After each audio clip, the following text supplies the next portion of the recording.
В эфире Абхазского телевидения информационный выпуск Амши-Кушара. Здравствуйте. С января 2019 года филиал «Энергосбыт» РУП «Черноморэнерго» проводит перерегистрацию абонентов, пользующихся 50% льготой по оплате за электроэнергию. Согласно закону республики, помимо ветеранов Великой Отечественной войны и инвалидов Отечественной войны народа Абхазии, семей погибших защитников Отечества, ветеранов Чернобыля и Афганистана, в нашей стране такой льготой пользуются сотрудники всех силовых структур, а также служащие Государственного таможенного комитета, миграционной службы и агентства правительственной связи. В базе Сухумского энергосбыта только ветеранов Великой Отечественной войны, пользующихся льготой по оплате за электроэнергию, числится около 2500 человек. Понятно, что в Абхазии на сегодняшний день уже нет такого количества участников Второй мировой войны, а льготы все еще продолжают действовать. Кроме того, очень много граждан со срочной льготой. В этой категории сотрудники МВД, таможни, прокуратуры и так далее. За время, прошедшее с последней перерегистрации, многие из них могли уйти с работы, а значит и потерять право на льготы. Именно с целью обновления данных и получения полной и правильной статистики и проводится перерегистрация абонентов, пользующихся 50% льготой по оплате за электроэнергию. В первую очередь нам это нужно для того, чтобы мы имели объективную информацию о том, какое количество электроэнергии отдается по льготе. Вот уже очень длительный период мы готовили информацию, обращались к правительству с инициативой о введении льгот для многодетных семей и инвалидов первой группы. Но для того, чтобы иметь возможность подкрепить информацию цифрами, правильно посчитать, нужна адекватная статистика, для того, чтобы компания могла понимать, во что обойдется эта льгота, для того, чтобы компенсация льгот правильно была выстроена. Для прохождения перерегистрации необходимо предоставить в районные отделы филиала «Энергосбыт» справку, подтверждающую право пользования льготой. Перерегистрация бессрочна, и хотя с 21 января действие всех видов льгот будет приостановлено, по предоставлению документа, подтверждающего право пользования льготой, для этих абонентов будет произведен перерасчет. С 21 января все льготы в базе энергосбыта будут отменены до момента прохождения перерегистрации. То есть, условно, если абонент даже отсутствует в Абхазии и там пройдет перерегистрацию только через полгода после 21 января, все равно этот период с 21 января по дату прохождения перерегистрации ему будет перерасчитан и зачтен по льготе. Сейчас создается единая база льготников, благодаря чему станет возможным выявлять граждан, пользующихся льготами по нескольким адресам, и таких немало. Ввиду того, что у нас не было единой базы льготников, у абонентов была возможность пользоваться льготой в двух местах. То есть человек, допустим, если имеет дом в Ачимчире, там у него льгота установлена, и проживает в Сухуми, там также пользуются льготой. Но исходя из нашего законодательства, льготой пользоваться можно только в одном месте. Но ввиду сложностей технических мы не могли этот момент отследить. То есть сейчас, когда уже будет единая база льготников, абонент льготой сможет воспользоваться только по месту проживания или по месту регистрации на его выбор. Как отметил Инал Лазба, в данное время идет работа по изменению категорий льготников. Руководство филиала «Энергосбыт» надеется, что в ближайшее время льготы будут перерассмотрены в пользу многодетных семей и инвалидов первой группы, а не сотрудников государственных ведомств и учреждений. Соответствующие предложения уже представлены в Кабинет министров Абхазии.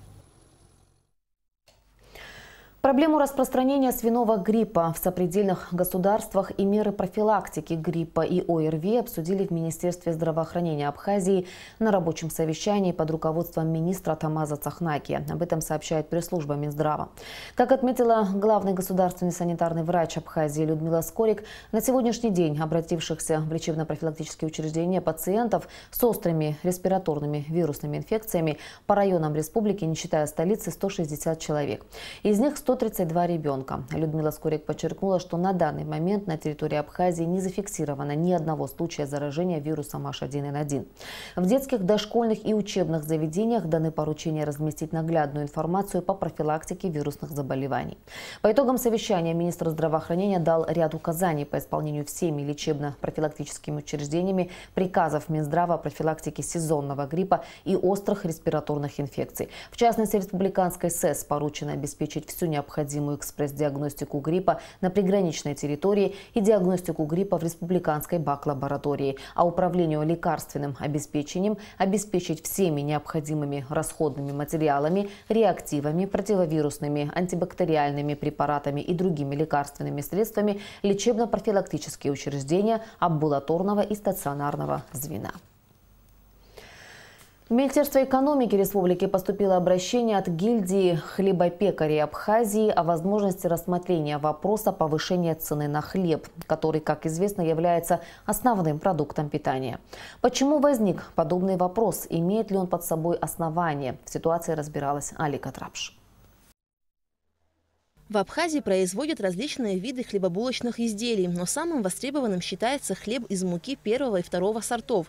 Цена на хлеб регулируется государством. На сегодняшний день цена за булку составляет 21 рубль.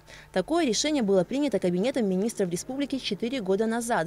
Но буквально месяц назад гильдия хлебопекарей Абхазии, куда входят 15 крупных предприятий, обратились в Министерство экономики с просьбой повысить цену на хлеб на 4 рубля в связи с повышением цен на его компоненты – муку, масло и дрожжи. Мы сегодня работаем на остатках муки, которая завезена была нами еще 2 месяца назад. То есть вот на этих остатках мы дорабатываем. Если мы сегодня привозим муку и начинаем перерабатывать ее по той цене, которая имеет быть место в Российской Федерации, то себестоимость одной булки хлеба будет стоить 21 рубль 30 копеек. Но мы, не имея собственные точки сбыта, реализации, мы имеем договора с магазинами, с супермаркетами, мини-маркетами. Мы обязаны им давать торговую скидку. Вот эта торговая скидка у нас на сегодняшний день, пока цена муки 21 рубль, она у нас 19 рублей. То есть если мы привезем сегодня муку и начнем ее продавать по цене 21 рубль в рознице, то для производителя мы, соответственно, в убытке. Ценообразование на хлеб зависит и от общезаводских расходов, куда входит стоимость горюче-смазочных материалов. К примеру, в случае отключения электроэнергии на предприятии есть источник автономного питания, который в час расходует 35-40 литров топлива. А это дополнительные расходы. Печь хлеб себе в убыток пекари не будут. Вот почему они обратились с подобным предложением в правительство. Ливан Адлиба уже 9 лет занимается поставкой муки в Абхазию. По его словам, причиной повышения цены на муку в России стал невысокий урожай пшеницы в этом сезоне, в связи с чем повысились цены не только на муку, но и на ее перевозку. Стоимость 1 килограмма муки на условиях поставки ДАБ «Веселая», это на границе с республикой, составляет 20 рублей 10 копеек. Плюс к этой цене нужно будет добавить еще доставку до Сухума. Идут затраты на железнодорожное, таможенный сбор, выгрузка, привезти на складах все это дело выгрузить. Поэтому где-то в районе 23 рублей будет уже на месте на предприятии такая цена. По сегодняшним прогнозам возможность увеличения роста цены будет еще минимум на 3-4 рубля. То есть до следующего сбора урожая, это где-то в мае-июне месяце. Новость о возможном росте цены на хлеб покупатели восприняли по-разному.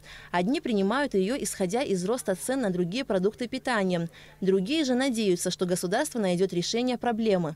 Вообще на возраст цен я отношусь всегда отрицательно, потому что заработные платы, к сожалению, не добавляются, а растут цены на продукты и на все остальное. Как бы очень тяжело жить в наше время стало. Ну а что дорого будет? А что удивляться? Везде так. Что делать? Для некоторых, может быть, это не трудно, но есть люди, которые живут на сами понимаете, сложно нашим пенсионерам. Министерство экономики Абхазии – уполномоченный орган государственного управления в области государственного регулирования цен. И вопрос о повышении цены на хлеб находится в разработке у министерства. Сегодня проводится работа, которая направлена на принятие сбалансированного решения, которое бы могло позволить предпринимателям продолжать свою работу по производству хлеба без убытков, соответственно, чтобы они могли содержать свое хозяйство и обеспечивать нас с вами хлебом. И в то же время, чтобы цена была зафиксирована на минимальном возможном уровне для того, чтобы население могло в большей мере иметь доступ, иметь возможность приобретать этот продукт и пользоваться им. Можно еще отметить, что мы не так давно подготовили проект решения Кабинета министров и направили и на рассмотрение руководства страны с тем, чтобы увеличить ввозные таможенные пошлины на импортируемый хлеб и хлебобулочные изделия. Тем самым мы хотим добиться цели повышения конкурентоспособности нашей отечественной продукции. Несомненно, любое изменение цены на хлеб, пусть даже незначительное, отражается на бюджете населения. И более остро на повышение реагируют пенсионеры и малообеспеченные слои общества. И все же возможность повышения цены на хлеб сохраняется. А вот когда это произойдет и насколько, покажет время. Аля Катрапш, Степан Мартиросян, Абхазское телевидение. В поселке Лдза совершено покушение на убийство российского предпринимателя Михаила Еваленко. Как сообщает МВД Абхазии, вечером 15 января в Лдза имел место взрыв в области стыка капота и лобового стекла автотранспортного средства «Ауди», в результате которого тяжело пострадал владелец автомобиля Михаил Еваленко, предприниматель из Москвы. После взрыва пострадавшего доставили в сочинскую лечебницу, где ему была проведена операция. Ему удалили оба глаза. Из Сочи его собираются направить в Москву. Михаил Еваленко находится в крайне тяжелом состоянии. По факту взрыва прокуратурой Гагарского района возбуждено уголовное дело по статье «Покушение на убийство, совершенное общеопасным способом». Проводятся следственно-оперативные мероприятия, направленные на установление и задержание лиц, причастных к данному преступлению. Ранее в селе Тамыша Чемчирского района двое неизвестных лиц в масках, вооруженные ружьем неустановленного образца, проникли на территорию домовладения, где проживал уроженец Костромы Михаил Маслов, но были застигнуты хозяином, после чего нанесли последнему огнестрельное ранение в ногу. От полученного ранения гражданин Маслов скончался. По данному факту прокуратурой Чемчирского района возбуждено уголовное дело. Проводятся следственно-оперативные мероприятия, направленные на задержание лиц, причастных к данному преступлению. При Государственном комитете Абхазии по экологии и охране природы формируется группа общественного контроля за рыбохозяйственной деятельностью в осенне-зимнюю путину 2018-2019 годов. В связи с этим Кабинет министров обратился к представителям СМИ, желающим вступить в группу с целью предупреждения случаев, не предусмотренных правилами рыболовства, природоохранного законодательства, а также постановлениями правительства, регулирующими деятельность рыболовных судов, отправить письмо о готовности вступления в рабочую группу не позднее 20 января на электронный адрес abecoagency@mail.ru. В группу общественного контроля также войдут депутаты Народного собрания, представители Общественной палаты Абхазии. Квалификационная коллегия судей Республики Абхазия объявляет о приеме заявлений лиц, претендующих на занятие вакантной должности судьи суда города Сухум – 2 единицы. Прием заявлений кандидатов на должность судьи осуществляется в помещении Министерства юстиции Республики Абхазия 16 по 30 января включительно. И о погоде.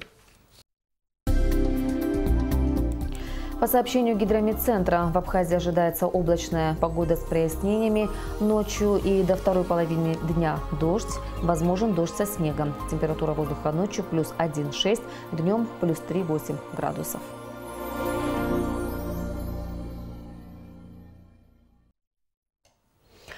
Информационный выпуск завершен. Я прощаюсь с вами. До встречи в эфире.